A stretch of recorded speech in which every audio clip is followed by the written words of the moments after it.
Testing 1 2. Testing audio. Testing 1 2. Testing 1 2. Testing 1 2. Testing 1 2. Testing 1 2. Testing 1 2. Testing 1 2. Steve, you there? Testing 1 2.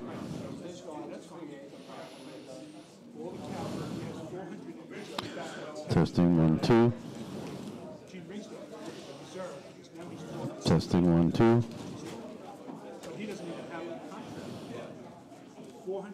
Testing 1 2. Testing. Sounding good. Thank you, Julie.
Ted's on. The date is in a purpose and effect, not in a motion. It's not part of the motion, which is good. Okay, I thought you had a... All right, I'd like to call the meeting to order. Please stand for the Pledge of Allegiance. I pledge allegiance to the flag of the United States of America and to the republic for which it stands, one nation, under God, indivisible, with liberty and justice for all.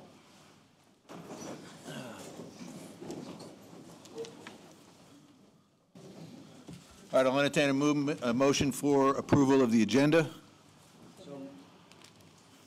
So moved. Is there a second? Second. Any discussion? Seeing none, I'll call the question. All those in favor of the agenda as presented, please say aye. Aye. Aye. Okay. None opposed?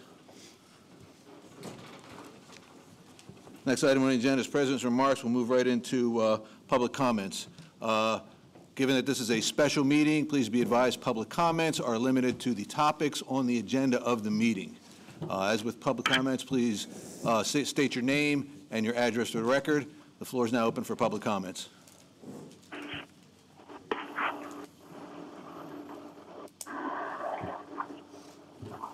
Seeing none, I'll close the floor for public comments and move into the first item on the new business part of our agenda, and that's a motion to direct the general manager to contact a minimum of 3 design, build, construction firm for the purpose of designing and constructing an expansion on the Ocean Plains Police Department. Frank. Let me go over the motion again to repeat, Doug. This motion is to direct the general manager to contact a minimum of 3 design, build, construction firms for the purpose of designing and constructing an expansion of the Ocean Pines Police Department. Purpose and effect. The purpose of this motion to fast-track the design of a police department expansion and to begin the construction of that expansion during the first quarter of calendar year 2019. Background. The expansion of the police department has been discussed since at least 2013 with no tangible action taken by past boards to begin the construction process. The current facility, based on current standards, fails to provide adequate space for operations, and the design and construction of the current facility has inherent safety issues regarding the processing of suspects and the storage of equipment and supplies. The combination of past board inactions and changing priorities has again created the unacceptable situation of this request being shifted outside both the 2018 and 18-19 and 2019-20 budget. This unacceptable situation was highlighted by the Chief of Police in a recent Budget and Finance Committee review, and the BNF Committee recommended that immediate action be taken to begin the design and construction of this expansion, which is critical to maintaining public safety. Is there a second? Second. Discussion. Frank. Let me start by, I know that we have tons of law-abiding citizens in Ocean Pines. Let me ask a question. How many of you have actually been inside the current police facility? So those of you will not, those of you that haven't had that experience, let me tell you, as both a homeowner and board member, it is absolutely deplorable and unacceptable that any of our facilities used by people can be operated in that condition. It is a safety issue for the officers. It's a safety issue for victims. It's a safety issue for suspects. It needs to be corrected, and it needs to be corrected now. Esther. I can say after taking a tour of this building today, I completely support this motion. I think our police department needs it, deserves it, with what they're dealing with, and I think we are years behind in doing it. Slobodan. Thanks, Doug. Yeah, I'm going to echo what my colleagues said. This is long overdue. I do have a question from a practical standpoint in terms of the timeline, and I was hoping that maybe between the general manager and our treasurer, maybe they can shed some light on the expenditure side.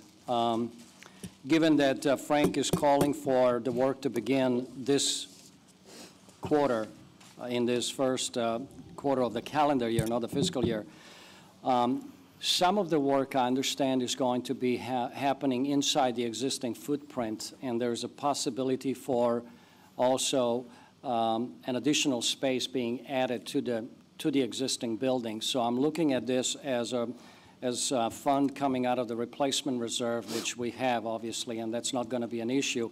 And then perhaps the new footprint is going to be funded as a new capital. So in that case, if that is actually what we are looking at here, we really don't have funding to finance new capital. Obviously, it cannot come out of the reserves. So I'm all for the project. I'm all for getting it fast-tracked. I just want some clarity on how do we fund what is not going to come out of the replacement reserves, but it should come out of a new capital, since it is a new space that might be added to the existing building. So, John, hold up. Ted has a comment. Ted? Yeah, from a practical standpoint, Slobodan, you're absolutely correct. It is part new capital, part replacement reserves. The reality is, by the time you get an RFP out, you get the RFP back, and you go through the thing and vote on it, we won't be starting the new portion of the construction probably into next year. The other thing that we do need to do, and what I would like to say, is not only going out for design build on this, but we really need to look at all the space in the existing building first, because there may be a possibility of reconfiguring the rest of it so that we don't have to put a 2,000 square foot addition on it. It may be an 1,800 or 1,400 or 1,500. So I would say that from the timing, you're absolutely right, Slobodan, but I think between getting an RFP out, getting it back, getting it finalized, getting into drawings, getting permits, we're going to be pretty close to the next fiscal year on the new construction portion, certainly. That's it. Yeah, and from my perspective, I'm wondering if when we put it out to design bid, that we specifically state to those who be interested in bidding that we could, I don't want to call it two phases, but clearly the immediate need is the police department. And we've got plans already laid out, so we asked them to look at that. We've already invested with DBF on a set of floor plans that's been vetted by Justice Department folks and Police Department folks who are, specialized in that particular kind of floor plan layout. And then given the idea that it's, the time will tell, I would agree, yes, we have to look at it from a new capital perspective. If we break it by design, break it into two pieces, it's much more palatable. We don't have to wait.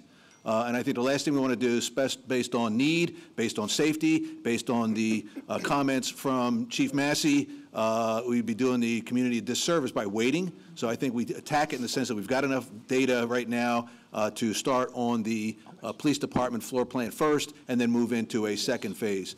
John had a question. Yeah, just to finish the thought, because John is going to answer the question. Like I said, I'm all for this. I'm looking at it from a budgeting point of view, because if we are going to be having part of the project funded as a new capital, then we should try to really budget for it before we approve the new budget. So I think we have about 30 days to come up with that estimate. Number two, we're dealing with eliminating the deficit that right now we're sitting on $1 million in deficit. So the last thing we want to create is another expenditure that's going to set us back, as opposed to reduce the deficit, So we are trying to obviously do this properly planned so that we don't create another deficit issue.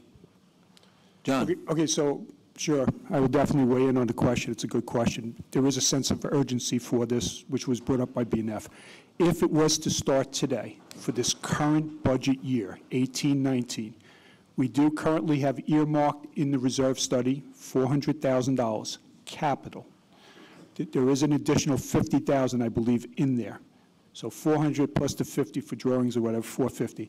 If there is something that's new capital, and we're not going to get into granular on what that is, but if there is something, Slobodan is correct. In this current budget, this current year, we do not have anything for it if it's new capital. So any expense that would be designated as new capital in this current fiscal year, that would affect our P&L and possibly, since we're projecting a neutral income for the year, could possibly bring us into a loss. Yes. Other discussion? Seeing none, I'll call the question. All those in favor of the motion as presented, please signify by saying aye. Aye. Any opposed? Thank you, Ted. Any opposed? Motion carries. Next item on the agenda, a motion to direct the general manager to enter into design-build contract negotiations with Gillis Gilkerson to tear down the existing country club building and construct a new approximately 7,000 square foot building on the footprint of the existing country club. Steve? This motion is, as Doug just read, to direct, to direct the general manager to enter into a design-build contract negotiations with Gillis Gilkerson to tear down the existing country club building and construct a new approximately 7,000 square foot building on the footprint of the existing country club.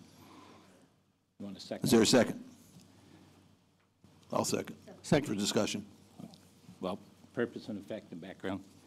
The effect of adopting this motion will be to provide OPA with an attractive, functional, energy-efficient, low-maintenance building for golf operations and the community.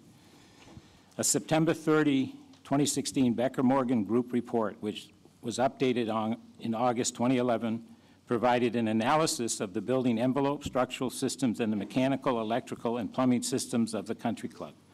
The report indicates that the building envelope is in serious disrepair. The structural system, while generally in compliance with existing codes, the pile foundation requires that load paths remain the same. The age of the mechanical systems require complete replacement. Electrical systems need to be replaced in its entirety. Significant replacement of the plumbing system is needed. The BMG report states, quote, depending on the intended program in use, campus plan, and golf course operations vision plan, the clubhouse building should be further studied for a new building and/or renovation options. OPA has taken the necessary steps to study the option of renovating the existing building and the option of replacing the country club with a smaller one-story building that will serve both golf operations and provide space for the use of the Ocean Pines community. When one considers the current condition of the existing building, the additional work required on the ground level, and the cost to complete the renovation of the existing building, it is in the best interest of OPA to tear down the existing building and replace it with a smaller one-story energy-efficient building that will meet the needs of the golf program and provide community space for years to come. And I'd like to give just a little bit of background on the process we went through. We did put out an RFP. We took, for a renovation of the existing building, we received a low bid for the renovation of $1,375,000. We have then gone through a process of estimating what the additional costs will be to bring the first floor up to code. That comes out to be $339,000. In addition, there's work for the second floor, not in the base bid, for the kitchen, for a back room of Hearn's Grill, and then because it's an existing building with unknown contingencies, we believe there's probably a 10% contingency would be need to be added for unforeseen costs.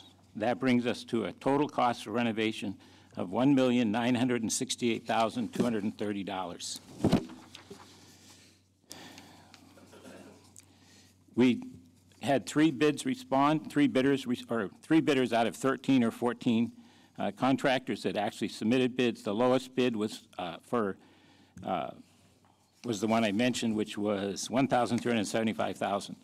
So we met with that particular contractor, which happened to be Gillis Gilkerson, and discussed with them the possibility of them coming up with some creative options to see if we could come up with what would be the best solution in our situation. They came back with a replacement option, cost which was $1,490,000. When you compare the two options, we can renovate a 45-year-old building with unforeseen conditions at a cost of $1.968 million.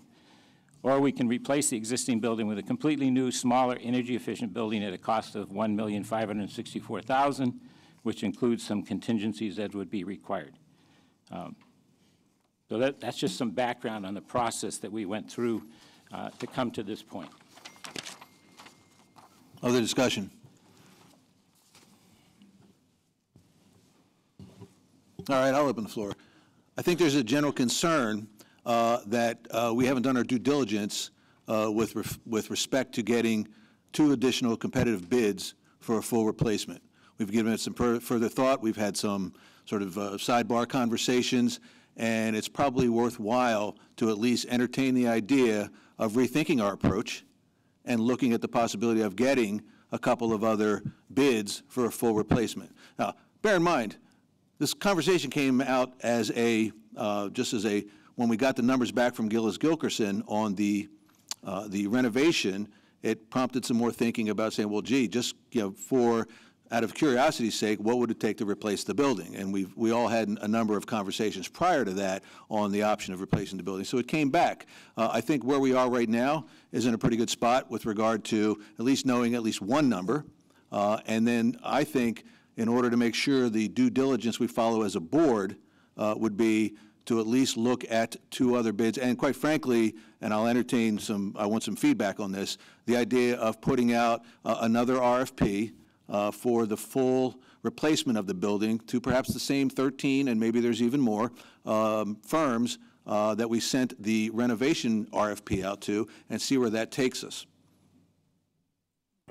I would like to see us go out with RFPs to the original 13 or 14 or even more for more additional bids on this. I don't want to go with a sole bid on this. Yeah. Other feedback? Slobodan. Thanks, Doug. I'll start with a couple of remarks. I can feel for Steve because he's got a tough motion that he put in front of the board. As a board, we need to really decide what to do about this project. I mean, that's the bottom line. It's been dragging on for a while. Okay, it's become a controversy. There are many reasons why we are in the situation we are today. Some of it has to do with poor project planning. Some of it has to do with starting the demo without really having a clear project strategy in place. Not to blame anybody, but we as a current board have inherited this situation, and now instead of kicking it down the road to the next board, we're trying to come up with what is the best solution for the entire association. We happen to benefit this morning from one of our long-term residents that's well known in the community. Mr. Marvin Steen came and addressed the board this morning in a work session. And one of the things that we got out of that comment from him is a concept of a modest renovation. And what I mean by modest renovation is basically address the first floor, the second floor, address everything that needs to be addressed with a building envelope, and do it in a way that's financially economical.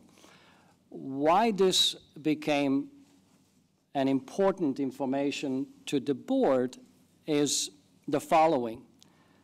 By doing a modest renovation, it allows the community to maintain a 14,000 square feet building that's a multi-purpose building. That's basically, that's one of the things that the golf community has highlighted as being very important, so it's not perceived as a golf exclusive facility, but a space for the entire community.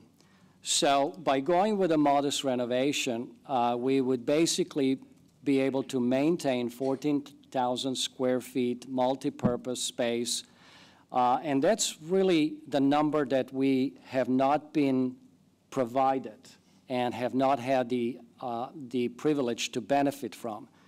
That number was given to us this morning. That's a pretty good estimate on the second floor. What remains now is to also get the estimate on the first floor, what it would take to make sure that first floor is also fully fixed and addresses any problems that are found with that space.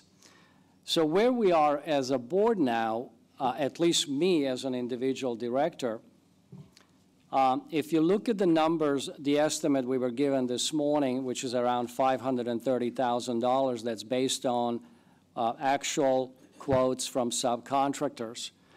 And if you look at the money that was already invested in previous work on that building, which is around $500,000, and we still have the number pending for the first floor that is forthcoming. I'm still on a modest renovation option.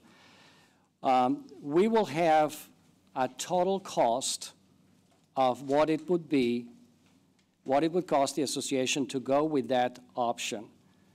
Right now, based on what we heard this morning, the first floor could cost maybe in the neighborhood of $300,000. So if you do the math, you're looking at $1.3 million with already spent $500,000 included, versus a very comprehensive renovation, which is, based on what Director Tuttle said, close to $2 million. So if you take a look at that number, you're basically looking at $1.3 million and maintaining a 14,000 square foot building. That only makes sense if the building is structurally sound, and it will basically extend the life expectancy of that facility for many, many years to come. And we're presented with a third option, which is basically go with a brand new facility, which means cutting the size in half from 14,000 to 7,000, which basically becomes a golf clubhouse. And that would save, obviously, on cost. We would get a new facility for a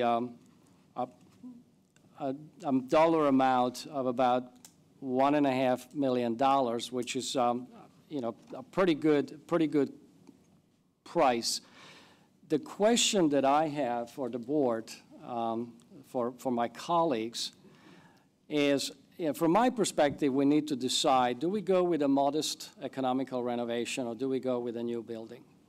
Because obviously the second option, which is a comprehensive renovation of $2 million, just doesn't make sense, because we already have $500,000 in sunken costs versus $1.5 million for a new building, assuming we can stay within the budget.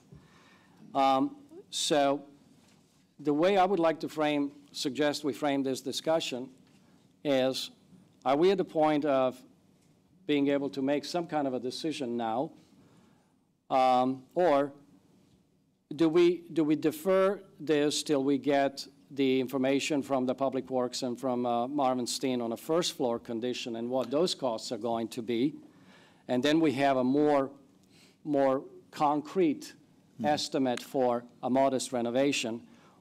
Or do we go, or are we ready to basically decide today if going with a new building is the long-term best decision to make for many, many reasons? And the only thing I can say is if we entertain the new building, then like Esther, and I'm sure a lot of my colleagues will feel the same, is that we should go with a competitive RFP. Our bylaws require that we do that, and make sure that we do have a proper design. And once we have those costs from a credible bidders, my individual opinion as a director is that this really should be put to referendum. It should be the entire community that should decide whether a new building for the clubhouse, golf clubhouse, is something that the community would support or not. And I'm going to wrap it up with the following personal observation as an individual director. The golf as an amenity has demonstrated a certain trend over the years that some of it is internal challenge. The rest of it is just surrounding area, the fact that we have a lot of golf courses in the area that we have to compete with. Sorry? Thank you. All right. So, now let's wrap it up, please. I'm wrapping it up. So I would, if we are to go with a referendum for the new building, you know, one of the things that I would be asking our golf department is a business plan, a clearly defined business plan that's going to demonstrate how this amenity is going to improve. And that really can be used to support this investment going forward if the new building is what the majority wants. So I'm going to stop at this point. I have a comment as well, but Ted texted me. He has a comment. Hold on. Ted, go ahead. Okay, well, let me kind of take this slightly different. I think we ought to have a special meeting on January 26th, which would be a work session. Here are the goals. One, we walk the country club to make sure everyone understands the STEAM scope. For instance, not fixing the deck, not addressing some of that on the back. Make sure that anything that's missing on the second floor is addressed, and go down and look at the problems on the first floor. Second, in order to meet our bylaw requirements, we issue a design-build RFP as follows. The contractor can choose to bid one and or both parts of this. First part is renovate with the general scope, taking STEAM scope and any other identified areas on the 26 as the basis. And second, bid a new 7,000 square foot structure with the general layout we provided. In the end, this gives us hopefully 3 bids in 3 categories that include the renovation, traditional renovation we already went out with, 3 bids on the design build new, and 3 bids on a design build renovation. From that, we can make a decision. And my timeline would be this. On the 26th, we meet, we walk through, we kind of agree what we want in the scope and not. We issue an RFP on February 4th. The RFP is due on March 15th. Analyzed a week later on March 22nd, and the board is prepared to make a decision going forward at that point. That brings this to closure, meets all of the bylaw requirements for 3 bids, gives us the design build renovation, the design build new, and the traditional renovation that we've already bid. That's it. Thank you, Ted. My comment, the approach is sound. I'm wondering if we're just sort of rehashing something that we've already been through. I mean, we've been out to the industry in the local area with an RFP for a renovation. I question, and I will ask colleagues that are more in the construction business, if we go out and do this again after rethinking it, are we doing anything to damage our reputation as an organization for doing business out in the future? For example, you know, we go out for some other particular large project. By this kind of decision or having these kinds of discussions, are we limiting our exposure to potential, you know, bidders that would come in and be interested in doing business with Ocean Pines? I don't know the answer to that, but certainly something that comes to mind. Second thing, going back on I think the smart, I'd much rather be err on the side of being conservative and saying we must do a competitive bid process for the rebuild of the entire building. I think that's a given, and I'll ask my colleagues to consider a way we can get around the verbiage of the current motion that's on the floor in order to accomplish that. Ted, I would want to vet that a little bit further with regard to understanding what potential benefit could come from this, we'll call it, I don't know, budget-friendly or, you know, sort of second-tier type renovation that Steen came up with. And let's also be very mindful of the fact that that's a very open number right now, right? You know, given what we know, he said something in the neighborhood of 530, you know, plus somewhere, give or take, another 300K with what we know. And we're already at 1.2, you know, with that. And at the end of the day, we'd invest 1.2 in arguably still a 45-year-old building. The other thing to consider is what are the operational costs of that building in year 2, 3, 4, and beyond, okay? Arguably, what's been said, you know, by folks in the construction business, it's, you know, from an energy and efficiency perspective, it's going to be less costly to operate a more efficient building, a brand new building over the next 10 years than it would be an older building. Now, do I have a number that says, hey, it'll be 37% lower? I don't know, but certainly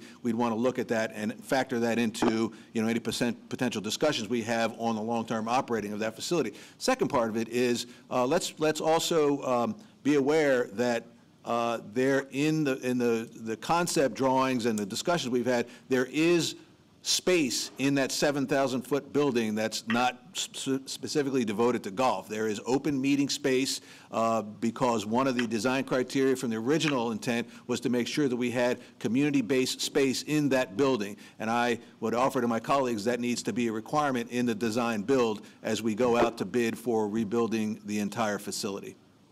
Steve was next. Steve. Okay, a couple of things, and thanks for highlighting the community space, because the concept that we have been discussing with Gillis Gilkerson includes space. It would be a one-story building, first of all, so you have no elevator, you have no maintenance of an elevator, and some of those issues. The second thing is there would be a glass wall that would separate what is now the turn grill, which would be on the main floor, from, and it's a glass wall that can be opened to make it a bigger room, so you would have a room big enough for about 120 to 130 people to be housed in a community event, whatever it might be. In terms of costs, if you take the numbers we were given this morning and you factor in the lower level costs that we've calculated, and you add a contingency for renovating a building that is, we know has some serious issues with it, you're looking at least a 10% contingency, if not 15. So we're already, as Doug said, at 1.1 or 1.2 million. As far as Ted's proposal, we've already got 3 bids for a renovation of the building. I don't see any point in getting 3 more of those if that's what he was suggesting. I'm fine to have someone amend my motion to get the 3 bids that are required for a new build, and then also to finalize the numbers that Marvin Steen has offered us and add to that the costs that we don't know yet, but we know they're there. Frank? Yeah, a couple points. One, we have spent, and I believe, John, if I'm wrong significantly, the numbers, something on the order of $70,000 to get a complete set of drawings, specifications, finished schedules to renovate the current building. Okay? Those numbers came in sans any kind of contingency, any kind of consideration for considering keeping the golf operation open during construction, which is a contractual requirement that the association has with the members, between 1.365 and, unless I'm mistaken, $1.795 million. The 2 of the numbers were clearly above, beyond any consideration of those 2 factors, what would be required for a referendum. Okay? We sat down, just so people are clear on a process standpoint, with the general contractor and asked a very basic question that many of you probably have done building a house, or if you've been involved in any kind of construction, and that is simply this question: is there a way that we can do this cheaper, faster, or better to the benefit of the 8,452 homeowners in this community? And the general contractor, between us and the general contractor, they said, well, first thing, why in the hell would you invest $1.4 million in a 50-year-old building? Would you consider, if you can get the community-centric space that you're insisting on, maintain the golf operation that you're insisting on, would you consider doing something new? And that's how this proposal came in for this number of a new 7,000 square foot facility. That new 7,000 square foot facility, I think the numbers are something like 1.57, something like that. Okay, 1.564, all in. So our take on it was, okay, we've heard now an individual in the community who's versed in construction, well-known, who has dedicated time for community service to come up to us and say, there's a third option, okay, and here's it is, and laid it out to us today, which is the first time, by the way, to make things perfectly clear to everybody in this room that we have had something from that individual in writing in front of us. And we said, this looks pretty good, so here's the options that we have now, and this is what I'm going to suggest in terms of a friendly amendment: to request a guaranteed max price quote from all 14 contractors that were involved in the renovation bid, okay, for the purposes of we need 3, okay, to get a guaranteed maximum price. And the reason I want a guaranteed maximum price, for all of you to be perfectly clear, is I don't think anybody in this room wants to go through with any new construction project what we went through with the yacht club. Once we get the guaranteed maximum price, we have now basis to come to the board with, here's what it takes to renovate a 50-year-old building, here's what it takes to get this new facility with the community, both which are community-centric, not centered around the golf operation, but to conserve the golf operation. And we have a third track, and that is to compare the numbers that we get with Mr. Steen working with our Public Works group. When we get those three numbers, I think we're ready to sit down and move forward. And look, guys, as a homeowner, I don't care if we go left, I don't care if we go right, I don't care if we move forward, but I don't want to march in place like we have since 2013 and do nothing. Colette. Director Daley, I agree with what you're saying in concept. However, I would not want to restrict the bids to only those, or the RFP submission, only to those who bid on the renovation. I think there may be builders who would not have bid on that, who would bid on this, that could give us a good price. So I wouldn't want to restrict who we send it out to. Other discussion? Slobodan. Thanks. Yeah, I think, Frank, you make some very, very good points. Let me, I also like what Ted said in the suggestion about reconvening January 26th. We'll have the information that's missing, and we will be able to make an informed decision. I'm all for that. I don't have an issue with that. But I think I want to underscore that we cannot dismiss the fact that this particular amenity needs to be evaluated from a business perspective. I want to see a business plan, okay?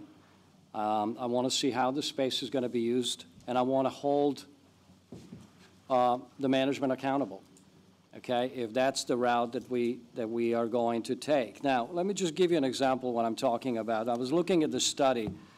I think it's done by U.S.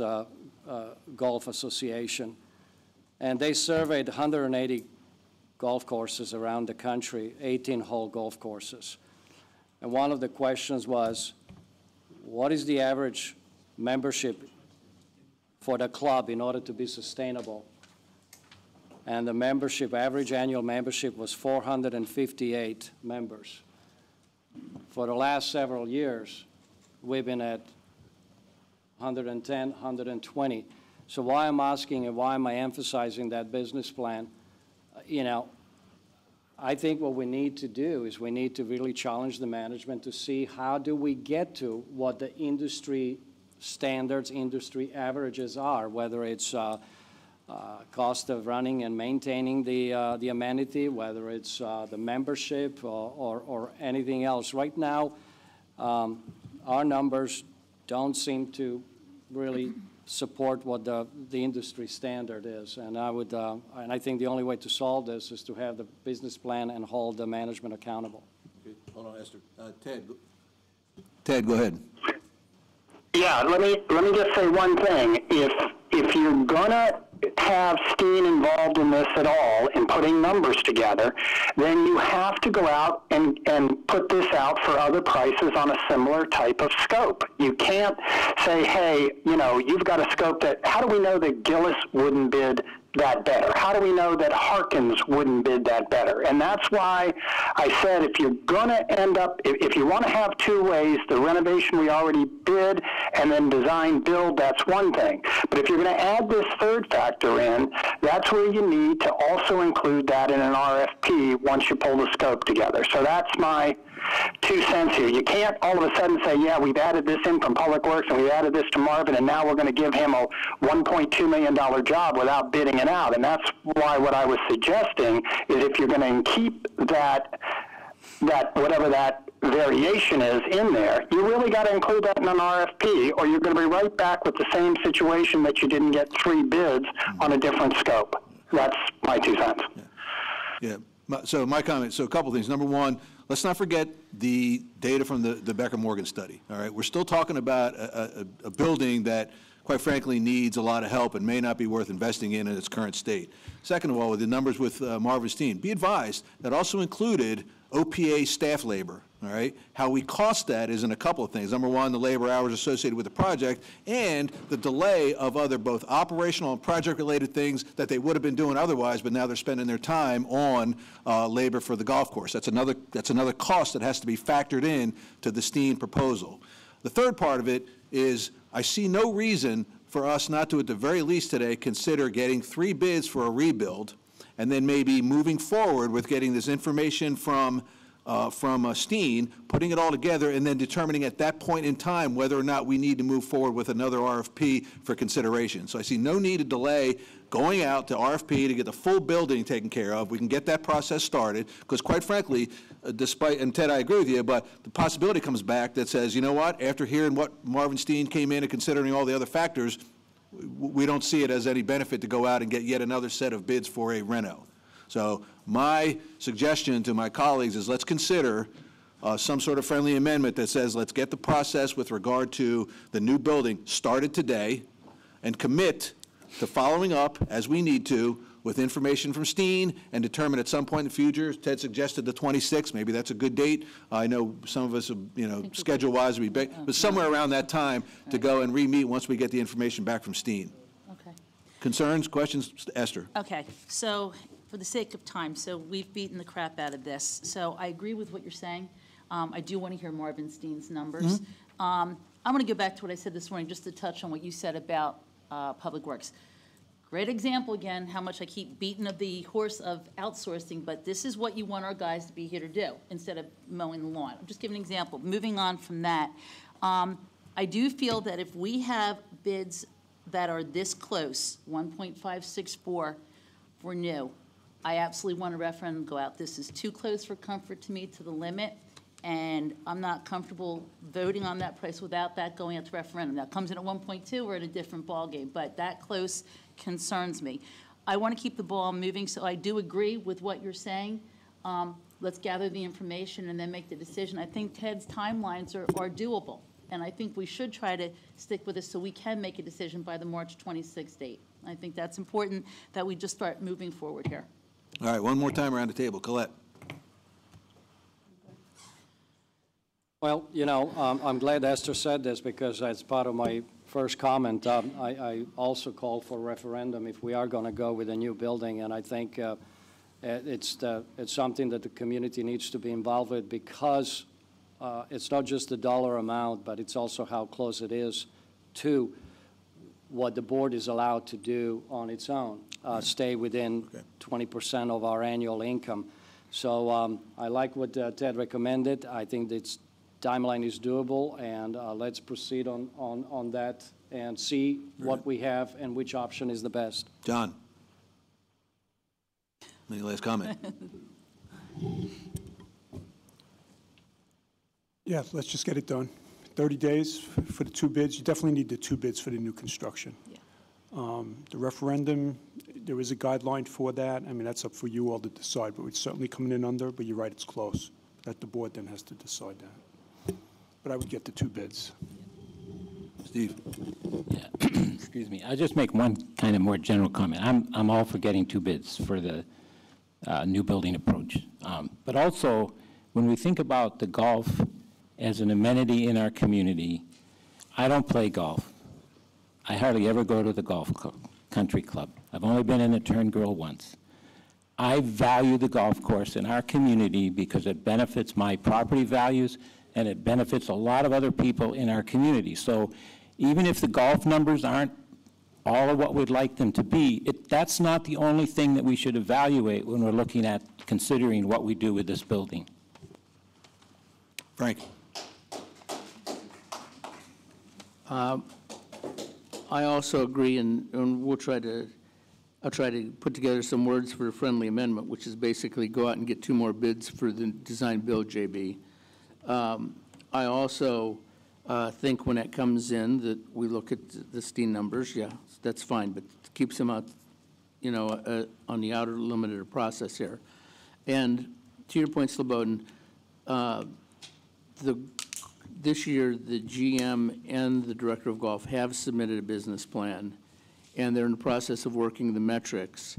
And there's other issues here in front of the board to make sure that number one, golf complies fully with our M02 resolution, which is to break even, and also to be run under the new thing that I've put in front of the board to industry best practices. Because being an amenity is not only dollars and cents, it's delivering perceived value to the homeowners in this community. Ted? Nothing more. So protocol dictates we have to have verbiage on a friendly amendment. Steve, you have to be willing to accept a friendly amendment. Gladly. Anybody want to put forth a friendly amendment, or I will? I will. To direct the general manager to get 3 design bid builds for a new golf course facility, 7,000 square feet, community-centric. Design build, yeah. Guaranteed max price. One clarification, there was a discussion item a minute ago that we didn't want to restrict it to 3. Minimum of 3. All right, did you? Excuse me, it's not public comments. It's not public comments. Thank you very much. We'll take questions after the meeting. Excuse me. Frank, I said the comment was at a minimum of 3, but it's open to as many as necessary. But we can't guarantee we're going to get 3. We're going to get what we get. We're going to put it out to as many builders. Yeah, it's just a clarification of a minimum of 3. We'll get as many as we do. All right. Would you please read the friendly amendment so we can decide if we need to second this? Do you want me to read it? Yeah, it has to be socialized in the minutes. To direct the general manager to put out an RFP for a guaranteed max price bid for design build plans bid for a 7,000 square foot rebuild on the country club that includes community use space. And a guaranteed maximum I put that price, in there, GMP. guaranteed All right. max price. Is there a second to the friendly amendment? I'll second it. All right. Any further discussion on the amendment? All right, I'll call the question. All those in favor of accepting the friendly amendment to the motion, please signify by saying aye. Aye. Aye. Any opposed? All right, now we'll move back to the original motion. Any further discussion on the original motion now that it's been amended? Seeing none, I'll call the question. All those in favor of the original motion as amended, please signify by saying aye. Aye. Aye. Any opposed? Motion carries.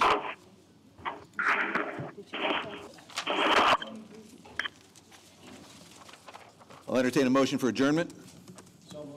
Is there a second? Second. All those in favor? Aye. Thank you.